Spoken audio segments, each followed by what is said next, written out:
좋아요. The Explainer에 오신 것을 환영합니다. 오늘은 여러분이 인공지능에 대해 생각하는 방식을 완전히 새롭게 바꿔보려고 합니다. 매일 새로운 챗봇이나 이미지 생성기에 대한 소식을 듣고 있지만 혹시 그런 것들에만 집중하는 게 마치 전구 하나만 바라보다가 전기라는 발명 자체를 완전히 놓치는 것과 같지는 않을까요? 이 아이디어를 좀 더 파고들어 봅시다. 이건 정말 큰 주장입니다. 단순해 보이지만 동시에 엄청나게 심오하죠. 이 말은 인공지능이 단순히 휴대폰에 있는 또 하나의 앱이나 도구 상자 속의 또 다른 도구가 아니라 완전히 다른 차원의 무언가라는 뜻입니다. 그렇다면 인공지능을 문명이라고 부른다는 게 도대체 무슨 의미일까요? 이 주장을 제대로 이해하려면 인공지능을 멋진 앱들의 집합으로만 생각하는 것을 멈춰야 합니다. 우리는 그것을 훨씬 더 거대한, 마치 완전히 새로운 세상의 근본적인 토대와 같은 것으로 보기 시작해야 합니다. 좋아요. 그럼 기본적인 정의부터 시작해 봅시다. 보통 우리가 기술이라고 말할 때는 도구를 의미하죠. 망치, 스마트폰, 앱 같은 것들이요. 우리는 그것을 집어들고 특정한 일을 할 때 사용한 다음 다시 내려놓습니다. 그것은 우리와 분리되어 있죠. 하지만 그게 정말로 인공지능이 되어가고 있는 모습일까요? 저는 잘 모르겠어요. AI가 우리를 어디로 이끌지 알아보려면 이 정도 규모의 혁명이 마지막으로 일어났던 때를 되돌아보는 것이 정말 큰 도움이 됩니다. 바로 전기의 등장 때죠. 정말로 우리가 지금 겪고 있는 일과 놀라울 만큼 완벽하게 들어맞는 비유라고 믿으셔도 됩니다. 그러니까 그 유사점을 한번 보세요. 1800년대 후반만 해도 사람들은 전기를 기본적으로 일종의 속임수, 이상한 과학실험, 파티에서 친구들에게 보여줄 멋진 묘기, 아니면 가스 등을 조금 더 나은 방식으로 대체하는 정도로만 생각했어요. 익숙하게 들리지 않나요? 정말 그래야만 합니다. 지금 우리가 AI를 바라보는 시각도 딱 그렇죠. 이메일을 똑똑하게 쓰는 방법, 그림을 만드는 재미있는 장난감 정도로요. 우리는 이런 작은 묘기들에 매료되어 있지만 정작 진짜 혁명을 놓치고 있을지도 모릅니다. 이런 거대한 변화들은 대체로 예측 가능한 패턴을 따르곤 해요. 과학적 발견에서 시작해서 그 다음에는 전구처럼 하나의 대중적인 응용이 등장하죠. 하지만 진짜 판도를 바꾸는 건 가장 중요한 부분은 3단계, 즉 인프라, 그리드를 구축하는 거예요. 그리드가 구축된 이후에야 비로소 사회 전체가 완전히 변화할 수 있었죠. 그게 바로 핵심 아니겠어요?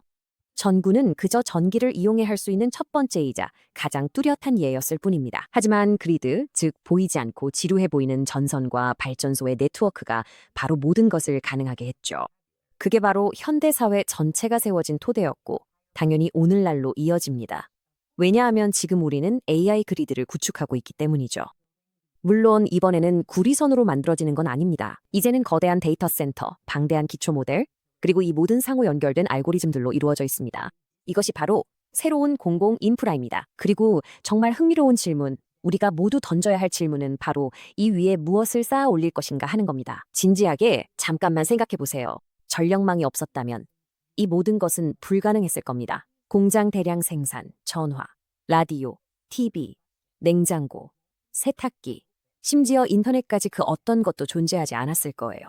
이 모든 것들은 전기가 존재함으로써 생긴 2차, 3차적인 결과들이었습니다. 이것들은 단순한 소폭의 개선이 아니었어요. 완전히 새로운 삶의 방식이었습니다. 그리고 이것이 바로 우리에게 다가오고 있는 일입니다. 지금 우리가 사용하는 앱들은 전구에 불과하지만 AI 그리드 위에 구축되고 있는 것들은 정말 상상 그 이상입니다. 우리가 말하는 것은 자동화된 과학입니다. AI가 스스로 가설을 세우고 인간 팀보다 훨씬 빠르게 검증하는 것이죠. 모든 학생에게 완벽하게 맞춤화된 교육, 스캔이 끝나자마자 바로 받을 수 있는 복잡한 의료 진단, 그리고 우리가 아직 상상도 못한 완전히 새로운 예술과 엔터테인먼트까지 포함됩니다. 이것들은 기존에 있던 것들의 단순한 개선판이 아니라 인류에게 완전히 새로운 능력입니다. 그리고 이런 거대한 기반 유틸리티에 대해 재미있는 점이 하나 있어요. 한번 어디에나 퍼지면 그 존재가 사라진다는 겁니다. 그것들은 보이지 않게 됩니다. 전등을 켜거나 노트북을 열 때 전기를 쓴다고 생각하지 않잖아요? 그냥 당연히 작동할 거라고 기대하죠. AI도 바로 그 길을 따라가고 있습니다. 곧 AI는 따로 실행하는 앱이 아니게 될 거예요. 그냥 공기처럼 항상 존재하는, 당신이 하는 거의 모든 일을 구동하는 보이지 않는 지능의 층이 될 겁니다. 그래서 이 모든 것이 우리를 정말 중요한 구분점으로 이끕니다. 지금 벌어지고 있는 일의 규모를 제대로 이해하려면 컴퓨터뿐만 아니라 우리의 어휘도 업그레이드해야 할지도 모릅니다. 결국 핵심은 이겁니다. 기술은 당신이 사용하는 도구입니다. 기술은 특정 작업을 수행하는 방식을 바꿉니다. 반면에 문명은 당신이 살아가는 기반입니다. 문명은 단순히 한 가지 작업만 바꾸는 게 아니라 말 그대로 모든 것을 바꿉니다. 전구는 기술이었지만 전력망은 새로운 문명을 탄생시켰죠.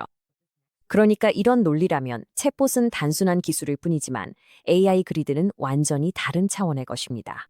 이건 우리가 하는 일을 바꾸는 것뿐만 아니라 그 일을 하는 세상 자체를 바꾸고 있습니다. 그래서 우리는 다시 처음으로 돌아오게 되지만 이제는 이 개념이 더 이상 그렇게 추상적으로 느껴지지 않길 바랍니다. 이건 단순히 멋진 말장난이 아닙니다. 오히려 지금 우리가 모두 겪고 있는 거대한 변화에 대한 꽤 정확한 설명처럼 느껴집니다. 우리는 단순히 새로운 도구를 얻는 것이 아닙니다. 우리는 말 그대로 새로운 유틸리티, 즉 지능 위에 새로운 세상을 만들어가고 있습니다. 그리고 여기서 마지막이자 다소 두려운 질문이 남습니다. 전기혁명은 우리의 삶, 집, 일, 도시를 완전히 바꿔놓았습니다. 하지만 다음 혁명, 즉 인지와 지능 위에 세워지는 이 혁명은 훨씬 더 멀리 나아갈 수 있습니다. 이 혁명은 단지 우리의 세상뿐만 아니라 우리의 창의성, 인간관계, 어쩌면 인간이라는 존재의 정의 자체까지도 재구성할 잠재력을 가지고 있습니다.